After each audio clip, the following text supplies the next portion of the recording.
Hello, lovers. Welcome to Ener-Ki Wellness Weekly. This week we are just joined by me. Just me. No guests. You're stuck with me. But that's okay because it's my channel. Love me. So today, let's get relaxed. Let's get cozy.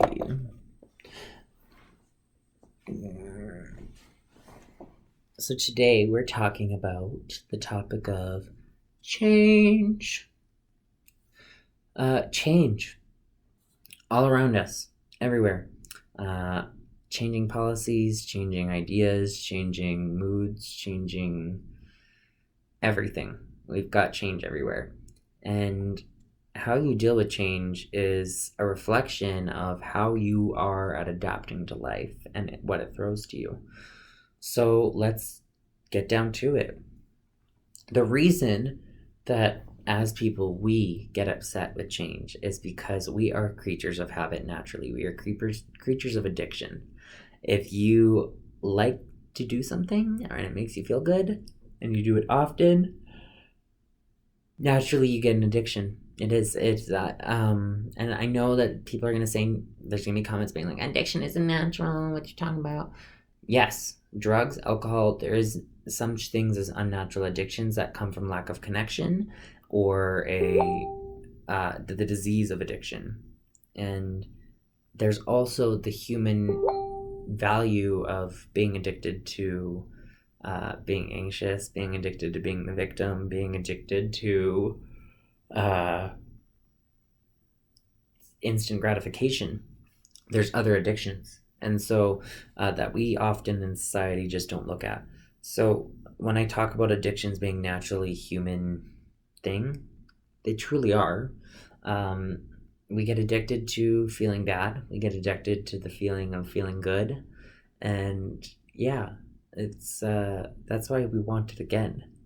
So, excuse me, I'm yawning. In regards to change, this has to do with attachment and doing the same thing. And that attachment that we feel is actually entitlement if you think about it. So, for example, if you are upset over the change in your life because your friend moved away, that is an attachment or an entitlement to your friend's presence. So, and I know that that sounds bad. I'm not trying to say that you shouldn't want your friends to stay around. I'm saying that nothing we own on this earth is actually ours. And we can always find a reason. If there's a person in another country without any money or food and all they wanted was a book that you had, you would feel like crap about having the book. You know what I mean? Like, there's always going to be something. And so entitlement really, it doesn't get us anywhere. And I get it. It's a love, but it's not a love for them. It's a love for yourself when you're missing someone or feel entitled. And this is where standards and expectations come into play. You've probably heard me talk about them a lot on Ener-Ki Wellness Weekly. If not, then you're going to. So Ener-Ki Wellness Weekly is huge about talking about expectations and standards. So what we expect is that outcome, what it looks like. Standards, how we feel. We can have standards without expectations. For some reason, we cannot do expectations, though, with standards. It's not healthy. They don't mix. So just stay with standards the best you can. If you are dating someone new and it doesn't look like what you want it to look like, maybe you should think about why you want it to look like that and why you are so attached to the idea. Because if it's not that way, you're not going to be happy. And part of this life is finding happiness and being content in every situation. So change is about adapting to not attaching to things. Change is also about grieving. That's why we get so upset. We grieve when we lose a loved one. We grieve when we break up a relationship. And our relationships extend beyond people. We have relationships with the people around us as much as we have relationships with the things around us, as much as we have relationships with the ideas that we come in contact with. Relationships are about your interactions with something. And so relationships are all around us. And we are grieving relationships, especially in the age of COVID. I think a lot of people are grieving relationships with work, relationships with finances, relationships with travel, relationships with expression, relationships with freedom. Like every relationship that you've ever known is almost being talked about and questioned. And so it's really important that we recognize that this is a grieving process and we deserve just as much time as we would if someone died. Third is not stealing. So we often, when we feel change and get anger, we often get either one of two things. Either you react or you like it. If you react or like it, either way, that is a reaction. That is totally valid.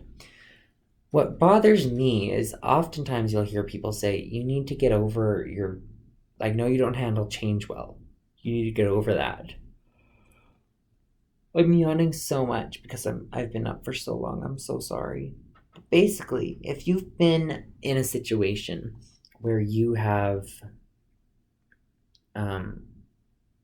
set yourself up to have those expectations fail and not come in, and you experience change and there's anger and upsetness, often the number one reaction is to turn away and try to get over it.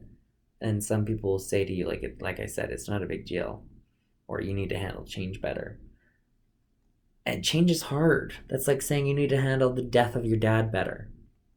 Everyone grieves in their own way, and we know that. And in palliative studies, even back to Elizabeth Kubler-Ross, we have evidence of people showing that empathy when it comes to death. When it comes to the death of a relationship with school or any other aspect of one's life, that sympathy still isn't going to be applied. So I really want to just kind of highlight the idea that when you're talking to people and you realize that they say to you to turn away from that emotion, recognize in yourself that if you do that, if you shut it down and, Austin, this is just change, get over it, you are stealing from yourself. You're stealing time away from yourself. You're stealing emotions away from yourself, if that's truly what you feel. Now, there's something to be said for you stealing time away for yourself by crying and getting upset. It really has to do with intention. If you're feeling upset and you want to feel, go ahead and cry. If you are the type of person that wants to move on, go ahead and move on. Neither is wrong, neither is right. And that's where I think we become such a society of wrong and right polarizing that it's so not clear. An example of that is a nursing staff, nurses. If I have a murderer come into the hospital as a nurse, I'm not going to be able to decide if I help him or not. It's the law. And so I don't understand why love has become a component of option when it comes to people experiencing change. And so people being forced to wear masks if you're an anti-masker. This is why I don't show anger, because I understand. This is how you grieve. You're grieving. Everyone's allowed to grieve. Everyone is allowed. Maybe I don't grieve over that component of my life, but I'm still grieving in different ways, and we all are with this world that we're in right now. So I guess what I'm trying to say is that you should all give yourself some time. Feel what you need to feel. Be genuine with yourself. Change is inevitable, yes, but bad reactions to change aren't inevitable. And I think that we've gotten that mixed up. And I'll talk a little bit more about the idea of not stealing. In yoga, we talk about not stealing at all a lot. An example would be like classes with others. If you are, say, you're in the front of the class and the teacher's cued a pose and you're doing like a headstand. And because you're doing your own thing, but you're also distracted from the class and could be stealing valuable time away from the class. Most people would think, well, just don't pay attention to me.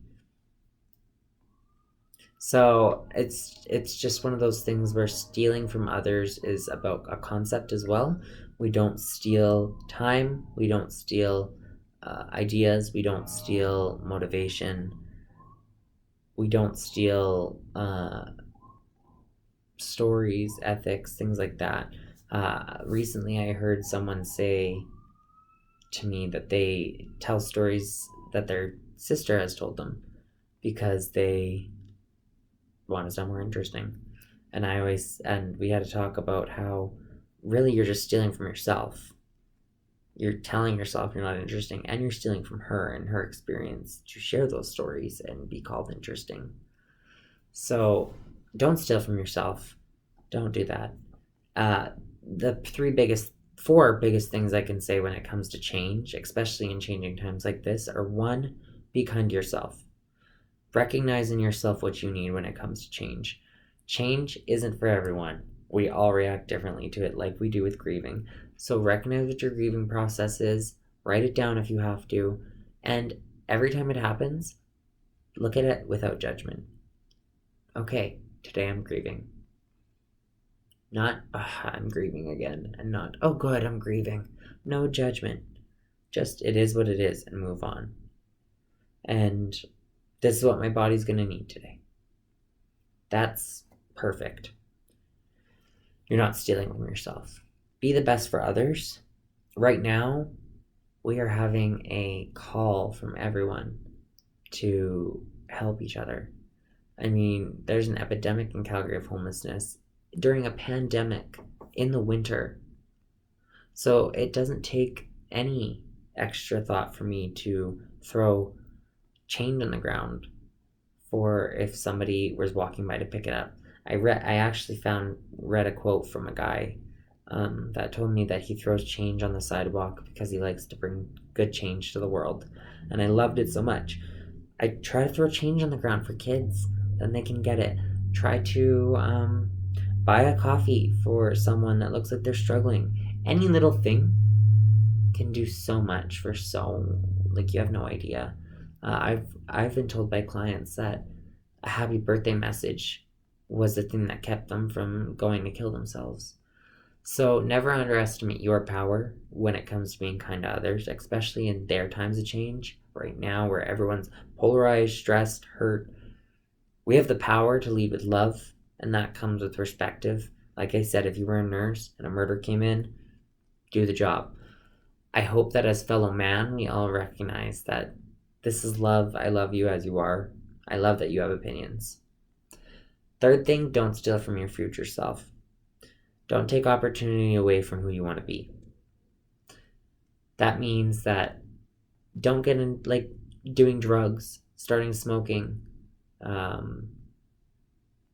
quitting your job that is supposed to lead you to your dream.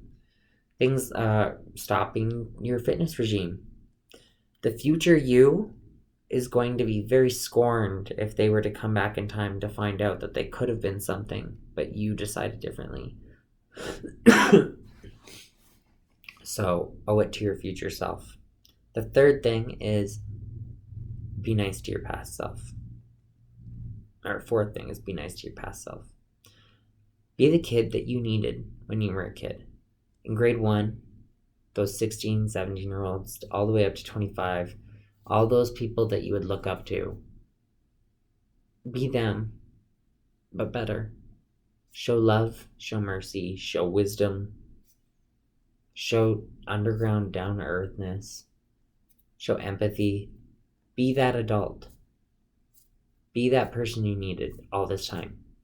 And in doing these 4 steps, by taking care of yourself and not stealing from yourself, by not stealing from others, by not stealing from your past self, and by not stealing from your future self, you are essentially reacting to change before it happens. You're establishing an intention, and that is the number one thing you can do when it comes to change and grieving.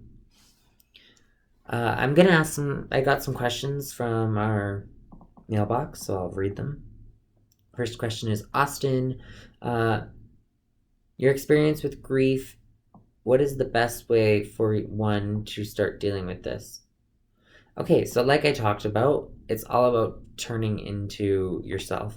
If you've suffered the death of a loved one or you're grieving a change in your life, best thing to recognize is what you valued about that thing that's gone now, and if those values are still alive in your world.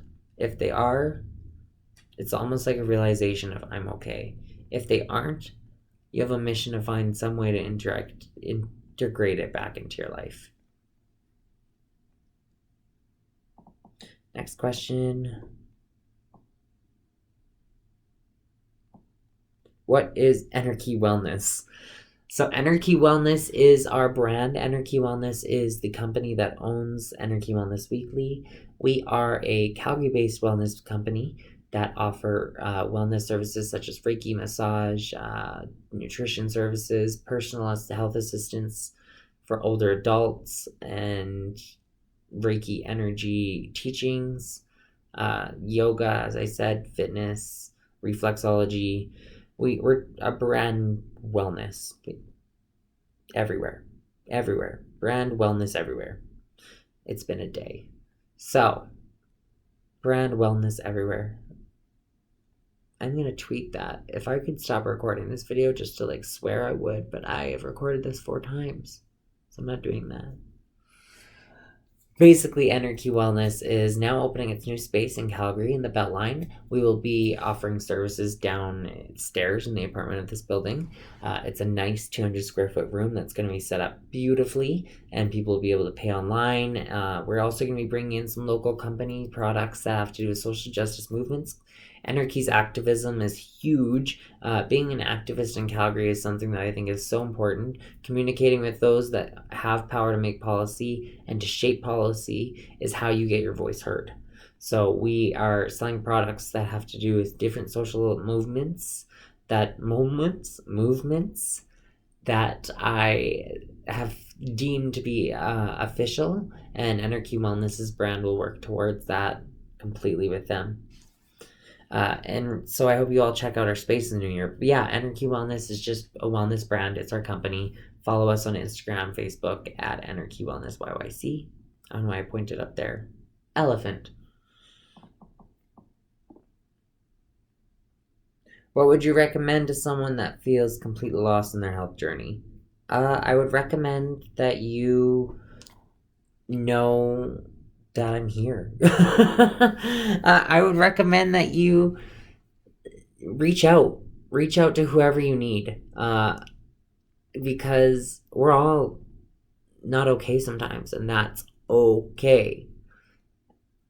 Setting up a health regimen is one of the hardest things, because when you're in the darkness, it's hard to see any sort of light.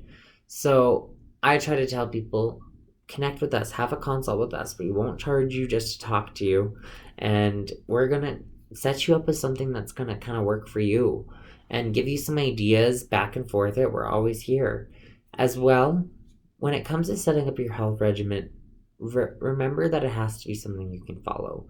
A lot of people are like, I need to work out every day, then go to a massage twice a week. And does your schedule permit that? Will you eat? So it has to be realistic. Yeah. And that's my comments on that. Thank you for watching Ener-Ki Wellness Weekly. This has been your host, Austin Deck. I hope you guys join us next week. This has been a 4-week series on emotions during COVID.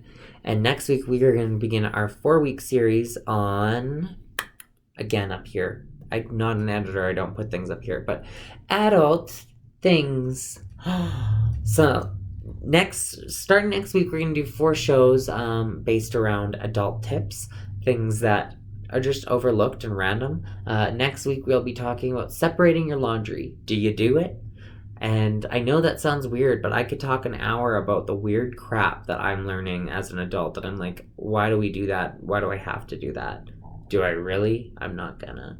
So I'd love to hear your guys' thoughts. If I start getting comments saying, separate your laundry, you're crazy, maybe I will. And if not, then I'm gonna keep doing me. Anyways, much love. Love in your heart. Live in your body. Life isn't enough. And spread love with some perspective. We're not above anyone. Much love.